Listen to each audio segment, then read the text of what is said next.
नमस्कार दोस्तों, आज हम बात करने वाले हैं नेपाल के 10 सबसे डरावना और रहस्यमय जगह के बारे में, जिसको जानकर आप हैरान हो जाओगे।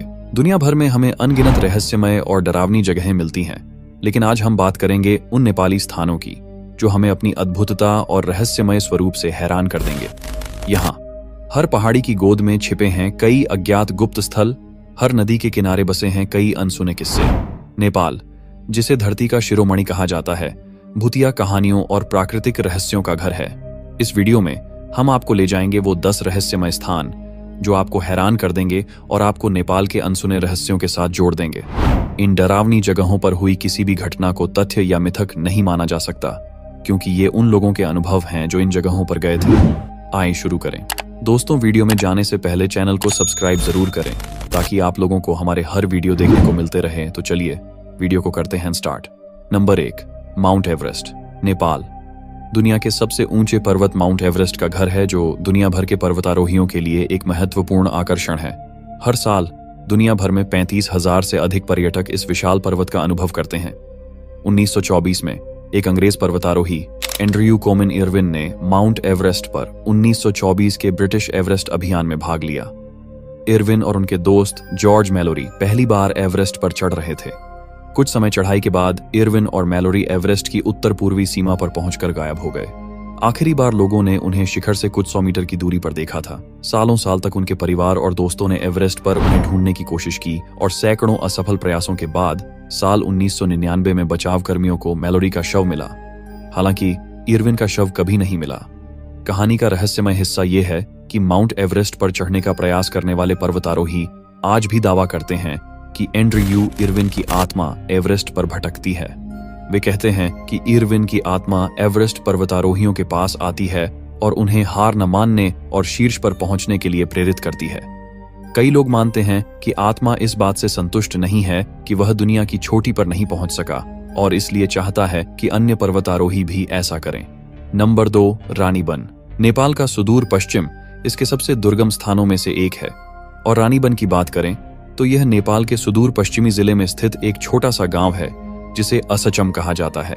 रानीबन का नेपाली में अनुवाद रानी वन है, जहां रानी रानी है और प्रतिबंध वन है। इस गांव का नाम नेपाल की पूर्व रानी के नाम पर रानीबन रखा गया था, जो शांतिपूर्ण समय बिताने के लिए अक्सर इस स्थान पर आती थीं। रानी बिना किसी समय सीमा के घंटों घंटों तक जंगल में निवास करती थीं, क्योंकि वह स्थान वास्तव में मनोरम था। रानीबन की पहाड़ियों से जो सूर्योदय, सूर्यास्त और पर्वत श्रृंखला देखी जा सकती है, वह मंत्रमुग्ध कर देने वाली है। फिर भी कोई भी स्थानीय व्यक्ति रानीबन जाने की हिम्मत नहीं करता। अपनी मनमोहक सुंदरता के बावजूद रानीबन नेपाल के लोगों के बीच एक प्रेतवाधित जंगल के रूप में अधिक लोकप्रिय है। स्थानीय लोगों के अनुसार वे रात में और कभी-कभी दोपहर में भी जंगल में एक विशाल पेड़ के पास एक लड़की को रोते और चिल्लाते हुए सुन सकते हैं। रानीबन घूमने आए कुछ लोगों ने जंगल के बारे में स्थानीय लोगों की बातों को नजरअंदाज करते हुए कहा कि उन्होंने एक लड़की को अंधेरे जंगल में अकेले घूमते देखा है। पुलिस के मुताबिक रानीबन के पास एक लड़की की रेप के बाद बेरहमी से हत्या कर दी गई। साथ ही घटना का चौंकाने वाला सच ये है कि एक दिन बाद उसी विशाल पेड़ पर अपराधी का शव लटका हुआ था। नंबर 3, सुंदरजल, सुंदरीजल। काठमांडू के त्रिभुवन अंतरराष्ट्रीय हवाई अड्डे से 17.6 किमी दूर एक गांव है। यह नेपाल की राजधानी काठमांडू से दूर जाने के लिए सबसे लोकप्रिय स्थानों में से एक है। सुंदरजल में एक झरना ओखरेनी सुंदरीजल, चट्टाने, एक नदी बागमती नदी और हरे जंगल हैं। यह जगह कैन्यनिंग के लिए ट्रेंडी है, खासकर गर्मियों में। दिन के समय लोग अपने दोस्तों और परिवार के साथ सुंदरीजल जाते हैं और पानी में मौज मस्ती करते हुए समय बिताते हैं। फिर भी शाम ढलने के बाद कोई भी सुंदरी जाल में एक पल भी रुकने की हिम्मत नहीं करता।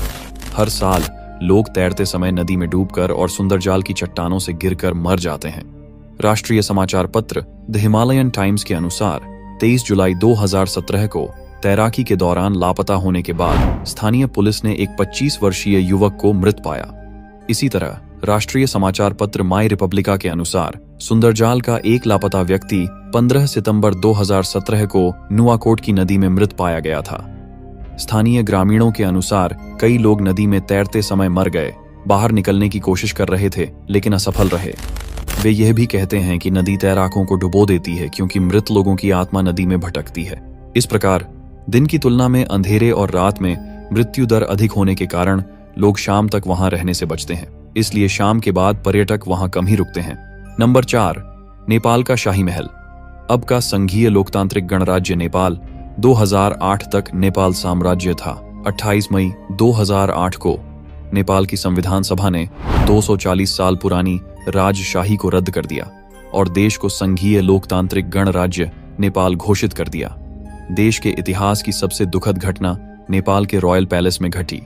1 जून 2001 को नेपाल का शाही नरसंहार नारायणहिती पैलेस में हुआ, जो नेपाली राजशाही का पूर्व निवास स्थान है। उस रात एक शाही परिवार के पुनर्मिलन में तत्कालीन राजा वीरेंद्र बीर विक्रम शाह देव सहित 10 लोग मारे गए थे। शाही नरसंहार की रात के बाद शाही रक्षक और महल की देखभाल करने वाले महल में अपने असाधारण अनुभव साझा करते हैं।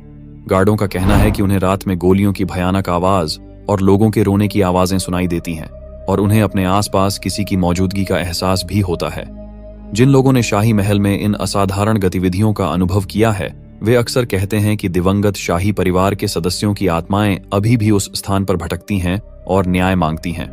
कोई नहीं जानता कि उस रात क्या हुआ था और यह आज भी नेपाल के इतिहास के सबसे बड़े रहस्य की कहानी है। नंबर 5, देवघाट, चितवन। प्रेतवाधित स्थानों में असामान्य अलौकिक शक्तियों का अनुभव करना आपके लिए आश्चर्यजनक नहीं लग सकता है, लेकिन किसी धार्मिक स्थान पर रहस्यमयी असाधारण गतिविधि के बारे में क्या ख्याल है? अगला स्थान जिसके बारे में आप जानने वाले हैं वह एक रहस्यमय आध्यात्मिक स्थान है जिसे देवघाट कहा जाता है। देवघाट मध्य नेपाल में सेती गंडकी और कृष्णा गंडकी नदियों पर स्थित एक शहर है। यह मध्य नेपाल में स्थित प्रसिद्ध धार्मिक और सांस्कृतिक केंद्रों में से एक है, लेकिन जब से स्थानीय पुलिस को जुलाई 2009 में जमीन के नीचे दबी हुई एक खोपड़ी मिली, आगंतुकों और स्थानीय लोगों ने देवघाट में एक नदी के किनारे 4 रहस्यमय महिलाओं को खुद को आग लगाते और नृत्य करते हुए देखना शुरू कर दिया। स्थानीय लोगों ने कहा कि महिलाएं कोई अनुष्ठान करती नजर आ रही हैं। हालांकि हिंदू पौराणिक कथाएं देवघाट को हिंदू देवताओं के लिए सबसे पवित्र स्थानों में से एक मानती हैं और यह तथ्य दुनिया भर के हिंदू तीर्थयात्रियों को इस स्थान पर जाने से नहीं रोकता है। नंबर 6, पूर्व पश्चिम राजमार्ग। नेपाल का सबसे लंबा राजमार्ग पूर्व पश्चिम राजमार्ग या महेंद्र राजमार्ग नेपाल के तराई क्षेत्र के अंतर्गत आता है, जहां घने जंगल हैं और राजमार्ग के मध्य भाग के आसपास मीलों दूर तक मानव निवासियों की कोई उपस्थिति नहीं है। राजमार्ग पूर्व में मेची से पश्चिम में भीमदत्त तक फैला हुआ है। रात के समय यात्रा करने वाली बसों और अन्य वाहनों के यात्री जब हाईवे पर घने जंगल के बीच पहुंचते हैं तो उन्हें अक्सर महिलाओं के रोने की रहस्यमयी आवाजें सुनाई देती हैं। कुछ यात्री जो जंगल के बीच में आराम कर रहे थे, उन्होंने घोषणा की कि उन्होंने एक सुंदर लड़की को अच्छे दांतों के साथ देखा और मुस्कुराते हुए देखा। कोई भी यात्री रात के समय राजमार्ग पर यात्रा नहीं करना चाहता, खासकर अकेले। नंबर 7, पशुपतिनाथ मंदिर का आर्यघाट। हिंदू संस्कृति में किसी व्यक्ति की मृत्यु के बाद उसके शव को दफनाया नहीं बल्कि जलाया जाएगा। इसलिए काठमांडू या काठमांडू के आसपास रहने वाले हिंदू लोग अपने हिंदू रिश्तेदारों के शवों को मृत्यु अनुष्ठान या अंतिम संस्कार करने के लिए आर्यघाट ले जाते हैं। आर्यघाट विशेष रूप से शवों को जलाने के लिए बनाया गया है और यह प्रसिद्ध पशुपति मंदिर से कुछ मिनट की दूरी पर पशुपति क्षेत्र के अंदर बागमती नदी के तट पर स्थित है। यह मंदिर 1979 से विश्व धरोहर स्थलों में से एक रहा है। हिंदू तीर्थयात्री न केवल दिन में बल्कि रात में भी मंदिर के दर्शन करने आते हैं।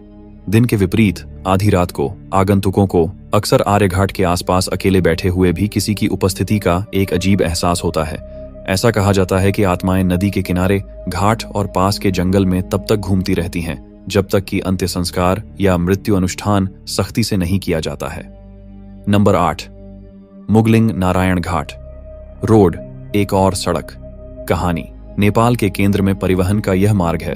मुगलिंग नारायण घाट रोड पूर्व पश्चिम महेंद्र राजमार्ग की तरह यह मार्ग भी जंगल में बना है। स्थानीय लोग यात्रियों को इस मार्ग पर रात में अकेले यात्रा न करने का सुझाव देते हैं। हालांकि जो यात्री अपने साथियों के साथ यात्रा करते हैं वे सड़क से गुजरते समय हुए असाधारण अनुभवों को भी साझा करते हैं। आपके वाहन पर अजीब मानव जैसी संरचनाओं का गिरना, आधी रात को लिफ्ट मांगती सुंदर लड़कियां और मुगलिंग नारायण घाट रोड में किसी के वाहन के पीछे पीछे की ओर दौड़ती पैर की उंगलियों वाली महिलाओं जैसी असाधारण गतिविधियों का अनुभव किया।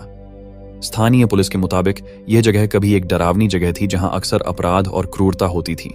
इसके अलावा पुलिस को सड़क के दोनों ओर जंगल से इंसानों के शव भी मिले। नंबर 9, रानी महल। सोशल मीडिया पोस्ट और महल पर आधारित फिल्मों के बाद ही रानी महल प्रकाश में आया।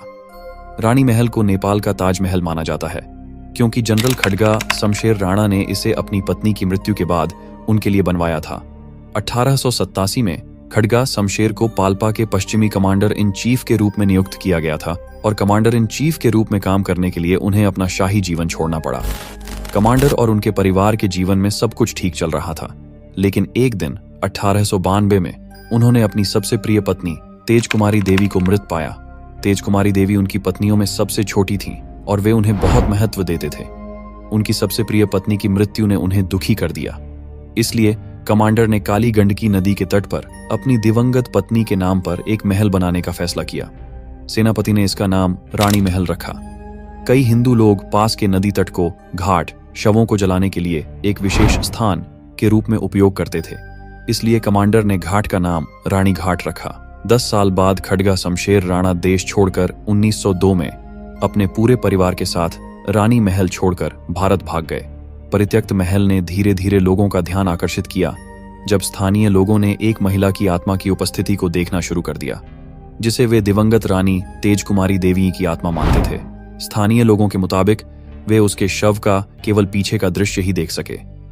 वह थोड़ी मोटी थी और सफेद साड़ी और लाल चूड़ियां पहनती थी और घने काले बाल रखती थी। किसी ने भी महिला का चेहरा नहीं देखा है, लेकिन कई आगंतुकों और स्थानीय लोगों ने महल में असाधारण गतिविधियों का अनुभव किया है। नंबर 10, यमदी पुल। पोखरा बागलुंग राजमार्ग। यार्डी पुल पोखरा में स्थित एक पुल है जो 2 जिलों पोखरा और बगलुंग राजमार्ग को जोड़ता है। लोग रात में यमदी पुल से यात्रा नहीं करते हैं क्योंकि ऐसी कई घटनाएं होती हैं जब लोगों का सामना एक लड़की की आत्मा से होता है जो उनसे लिफ्ट मांग रही होती है। जो लोग इस अनुभव में नए हैं वे लड़की को सवारी देने की जहमत नहीं उठाते हैं, और एक बार जब वे यार्डी और सिंपानी के बीच कहीं पहुंचते हैं तो लड़की गायब हो जाती है। इस प्रकार उन्हें पता चला कि उनका सामना एक भूत से हुआ है। इसके अलावा कई वाहन चालकों की शिकायत है कि सड़क पर मोड़ सीधे रास्ते जैसा दिखता है, इसलिए सड़क पर कई दुर्घटनाएं होती हैं। इसके अतिरिक्त ड्राइवर पुल से गाड़ी चलाते समय चूड़ियां ले जाना पसंद करते हैं क्योंकि उनका मानना है कि चूड़ी रखने से वे किसी भी बुरी आत्माओं को देखने से बच सकते हैं। यह था दोस्तों नेपाल के 10 सबसे डरावना और रहस्यमयी जगह। आप लोगों को इस वीडियो में कुछ नया जानने को मिला है तो वीडियो को अपने दोस्तों के साथ शेयर करना मत भूलिएगा।